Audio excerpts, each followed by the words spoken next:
Hello. Today, we're going to have a look at how to take over a project shared by another salesperson. When you have a workspace on Cedreo with 2 or more accesses, you have the possibility to copy projects created and shared by other salespersons. If you have a salesperson access, that is to say if you see these different options, you can click on Shared Projects. You can find all projects shared by other salespersons in your workspace. If you find a project which seems interesting, you can click on it to see the project information. You can consult the surface table, the blueprint and even the HD pictures. To confirm your choice, click on View. This option will give you access to a protected version of the project in 2D and 3D.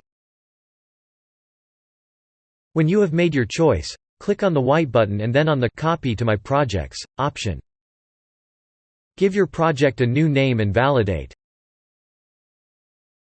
This new project will be in your My Projects space. That's it. Now, it's your turn. You can contact us if you have any question. The support team is always there to answer you.